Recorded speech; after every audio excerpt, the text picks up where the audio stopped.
सुबह का समय, घने कोहरे के बीच नदी के बीचों बीच एक छोटा सा टापू।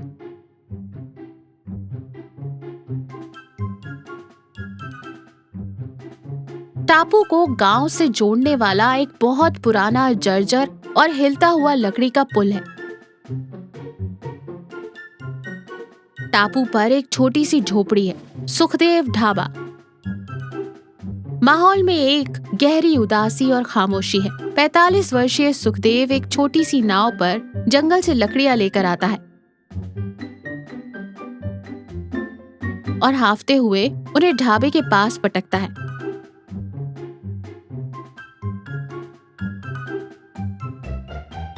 उसकी पत्नी पुष्पा उदास चेहरे के साथ कुछ खाली बर्तन धो रही है और अपने आंसू पोंछ रही है। सुनिए, इन लकड़ियों को जलाकर चूल्हा सुलगाने का अब क्या फायदा। इस सड़े हुए और हिलते हुए पुल को पार करके हमारे ढाबे तक आने में गांव वालों की जान निकलती है। आज पूरे 8 दिन हो गए हैं, एक भी ग्राहक खाना खाने नहीं आया। 2 वक्त की रोटी के लिए भी लाले पड़ गए। अब उस क्रूर सूदखोर जगन्नाथ का कर्जा हम कैसे चुकाएंगे? सुखदेव अपने गमछे से पसीना पोंछते हुए कहता है। हिम्मत मत हारो पुष्पा, हमने जीवन में केवल ईमानदारी और मेहनत पर भरोसा किया है। ये बुरे दिन हमेशा नहीं रहेंगे। वो ईश्वर ऊपर बैठा है, वो हमारी इस पीड़ा को देख रहा है। वो कोई ना कोई रास्ता अवश्य निकालेगा। तुम बस अपना कर्म करो। तभी उस जर्जर लकड़ी के पुल पर भारी जूतों की आवाज गूंजती है। गांव का सबसे अमीर और निर्दयी सूदखोर जगन्नाथ हाथ में एक मोटा डंडा लिए चला आ रहा है। वो जानबूझकर पुल को जोर जोर से हिलाता है, जिससे उसकी ताकत का एहसास हो। उसकी आंखों में अहंकार की आग है। वो ढाबे के पास आकर खड़ा होता है। अरे ओ सुखदेव, तेरा ईश्वर तुझे रास्ता दिखाएगा या नहीं ये तो मैं नहीं जानता, लेकिन मैं तुझे साक्षात नरक के दर्शन अवश्य कराऊंगा। इस सड़े हुए टापू पर ये दरिद्रों वाला ढाबा खोलकर तूने क्या सोच लिया? मेरा कर्ज खाकर पचा जाएगा। सुखदेव डरते हुए दोनों हाथ जोड़कर और कांपते स्वर में कहता है। मालिक, मुझ पर दया कीजिए। मेरी हालत आपसे छुपी नहीं है। व्यापार पूरी तरह से ठप पड़ गया है। मुझे केवल 1 महीने का समय और दे दीजिए जगन्नाथ जी। मैं अपना खून पसीना एक करके आपका एक एक पैसा चुका दूंगा। जगन्नाथ क्रोध में आकर सुखदेव की छाती पर जोर से लात मारता है। 1 महीने का समय? मैं यहाँ तेरे भिखारियों वाली बातें सुनने नहीं आया हूँ। मेरी नजर इस टापू पर है। यहाँ मैं अपना एक भव्य विश्राम गृह बनाऊंगा। आज सूरज ढलने से पहले मेरे 2 लाख रुपए ब्याज के साथ मेरे हाथों में होने चाहिए। यदि ऐसा नहीं हुआ तो इसी आग में तेरे इस ढाबे को राख कर दूंगा और तुझे और तेरी इस पत्नी को इसी नदी में जिंदा फेंक दूंगा। जगन्नाथ वहाँ से पैर पटकते हुए चला जाता है। पुष्पा रोने लगती है। सुखदेव असहाय होकर आसमान की ओर देखता है।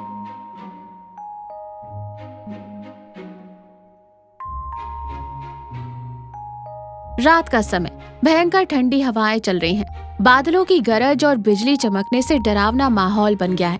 ढाबे के अंदर केवल एक मिट्टी का दिया जल रहा है। सुखदेव और पुष्पा के पास खाने के लिए केवल 2 सूखी ज्वार रोटियां बची हैं। वो जैसे ही खाने बैठते हैं, एक 70 वर्षीय वृद्ध व्यक्ति माधव फटे पुराने कपड़ों में ठंड से कांपता हुआ चौखट पर बेहोश पड़ा है।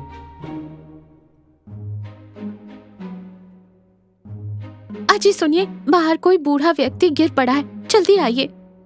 सुखदेव दौड़ कर जाता है और उस बूढ़े व्यक्ति को अपनी बाहों में उठाकर ढाबे के अंदर लाता है। वो उसे एक पुरानी चारपाई पर लिटाता है। सुखदेव अपने शरीर का एकमात्र गर्म कपड़ा उतार कर उस कांपते हुए बूढ़े व्यक्ति को उड़ा देता है। पुष्पा जल्दी से जाकर वो बची हुई 2 ज्वार रोटियां लाती है और अपने हाथों से उस बूढ़े व्यक्ति को खिलाती है। माधव थोड़ी चेतना में आने पर आंखों से आंसू बहते हुए और कांपती हुई आवाज में कहता है। ईश्वर तुम्हें हमेशा सुखी रखे बेटी। पिछले 7 दिनों से मेरे पेट में अन्न का एक दाना तो क्या, पानी की एक बूंद भी नहीं गई थी। आज तुम दोनों ने इस अभागे को नया जीवन दिया है। सुखदेव माधव के हाथ को आत्मीयता से पकड़ते हुए कहता है। आप कौन है बाबा? इस ढलती उम्र में और इतनी भयंकर ठंड में आप ऐसे अकेले इस लाचार अवस्था में क्यों भटक रहे हैं? मेरा नाम माधव है बेटा, मेरा अपना सगा खून। मेरा इकलौता बेटा।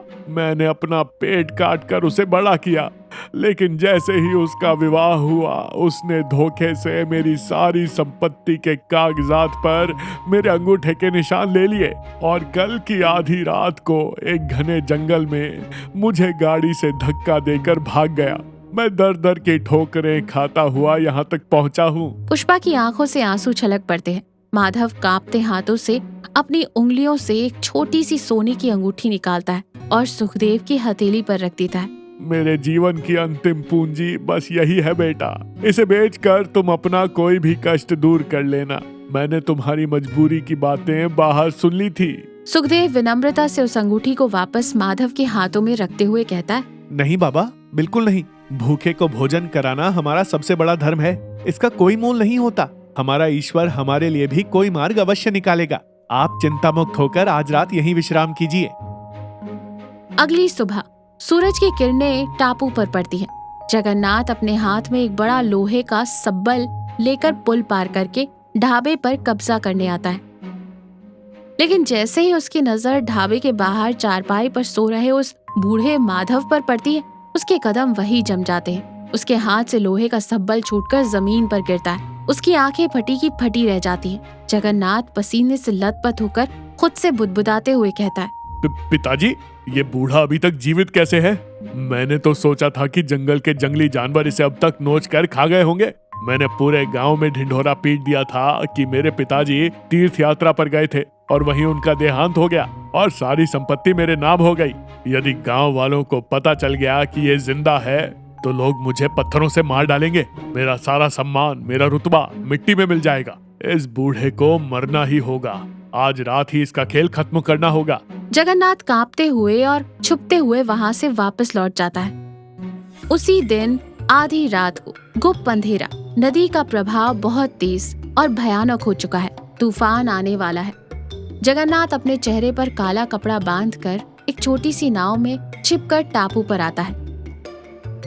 जगन्नाथ चुपके से माधव के मुंह पर एक कपड़ा ठूस देता है, उसके हाथ पैर रस्सी से बांधता है और उसे उठाकर एक पुरानी टूटी हुई नाव में फेंक देता है। फिर वो उस नाव को नदी की तेज और भयंकर लहरों के बीच धकेल देता है। क्रूरता से हंसते हुए जगन्नाथ धीमी आवाज में कहता है, अब हमेशा के लिए चले जाओ पिताजी, कभी लौट कर मत आना।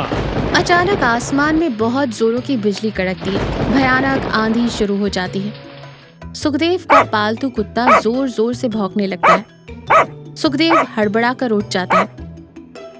वो बाहर भाग कर आता है तो देखता है कि चारपाई खाली है। तभी उसे नदी की उफनती लहरों के बीच से माधव की घुटी हुई चीखें सुनाई देती है। सुखदेव आंखें फाड़ कर देखते हुए कहता है, हे भगवान, बाबा नदी में डूब रहे हैं। पुष्पा, जल्दी से मेरी लकड़ी की नाव खोल। सुखदेव अपनी जान की परवाह किए बिना अपनी छोटी सी लकड़ी की नाव को लेकर उस भयंकर तूफान और अंधेरे में नदी के बीचों बीच उतर जाता है। लहरें उसकी नाव को पलट देने की कोशिश कर रही हैं। पुल के पीछे छिपा हुआ जगन्नाथ ये सब देख रहा है। उसका खून खौल उठता है। वो सोचता है कि सुखदेव को भी इसी नदी में दफन हो जाना चाहिए। जगन्नाथ अपनी कुल्हाड़ी निकालता है और उस पुल को थामने वाले मुख्य रस्सी को पागलों की तरह काटने लगता है। सुखदेव अपनी पूरी ताकत लगाकर अपनी नाव को डूबती हुई नाव के पास ले जाता है और पानी में गिरते हुए माधव को खींचकर अपनी नाव पर ले आता है। उसी क्षण जगन्नाथ पुल के रस्से को पूरी तरह काट देता है। पुल भयंकर आवाज के साथ टूटने लगता है, लेकिन तभी तकदीर अपना खेल खेलती है। टूटे हुए रस्से का एक फंदा जगन्नाथ के पैरों में उलझ जाता है। पुल के साथ साथ जगन्नाथ भी नीचे गिर पड़ता है और नदी के किनारे मौजूद बड़े और नुकीले पत्थरों के बीच बुरी तरह फंस जाता है। पुल का भारी मलबा उसके ऊपर गिर जाता है। जगन्नाथ दर्द से चीखते हुए और खून से लथपथ कहता है, बचाओ, कोई मुझे बचाओ, मेरी जान जा रही है। अगली सुबह तूफान पूरी तरह शांत हो चुका है। सूरज की चमकीली धूप निकली है। सुखदेव अपनी नाव को किनारे पर लगाता है। माधव पूरी तरह सुरक्षित है। तभी उनकी नजर पत्थरों के बीच दबे हुए दर्द से करहाते जगन्नाथ पर पड़ती है। सुखदेव पहचान लेता है कि ये वही क्रूर जगन्नाथ है जो कल उसे जान से मारने की धमकी दे रहा था। फिर भी सुखदेव बिना एक पल सोचे दौड़ कर जाता है। भारी लकड़ियों को हटाता है और जगन्नाथ को पत्थरों के बीच से खींचकर बाहर निकालता है। जगन्नाथ हांफते हुए अपनी आंखें खोलता है, सामने अपने जीवनदाता सुखदेव को देखता है और उसके ठीक पीछे अपने उस पिता माधव को खड़ा देखता है जिसे उसने रात में मारने का प्रयास किया था। जगन्नाथ को अपने किए पर घोर पश्चाताप होता है। वो फूट फूट कर रोते हुए माधव के पैरों पर गिर पड़ता है। मुझे क्षमा कर दीजिए पिताजी, मैं एक नीच और पापी इंसान हूँ। थोड़े से धन के लिए मैंने अपने ही जन्मदाता को नदी में डुबाने का प्रयास किया।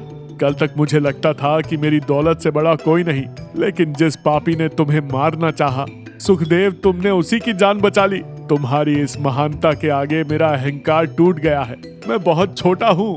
माधव चेहरे पर कठोरता और वैराग्य के भाव लिए जगन्नाथ को पीछे धकेल देता है। मेरा बेटा उसी दिन मर गया था जिस रात उसने मुझे उस अंधेरे जंगल में मरने के लिए फेंक दिया था। अब मेरा तुमसे कोई नाता नहीं। तूने मेरा सगा खून होकर भी मुझे मृत्यु देनी चाहिए, और इस सुखदेव का मुझसे कोई रक्त संबंध न होते हुए भी इसने मुझे अपना भोजन दिया। आज से मेरी सारी संपत्ति, मेरा नाम और मेरा आशीर्वाद केवल इस सुखदेव का है। यही मेरा असली पुत्र है। जगन्नाथ सिर झुकाए अपना सब कुछ खोकर रोते हुए वहां से हमेशा के लिए चला जाता है। माधव आगे बढ़कर सुखदेव को अपने गले से लगा लेता है। कुछ महीनों के बाद माधव द्वारा दी गई संपत्ति और आशीर्वाद से अब उस टापू को जोड़ने वाला एक बहुत बड़ा और पक्का सीमेंट का पुल बन चुका है। वो छोटा सा झोपड़ी नुमा ढाबा अब एक बेहद सुंदर और बड़े भोजनालय में बदल गया है। ढाबे के अंदर माधव एक मुखिया और पिता की तरह गल्ले पर शांति से बैठा मुस्कुरा रहा है। सुखदेव और पुष्पा बहुत ही खुशी से बहुत सारे ग्राहकों को खाना परोस रहे हैं।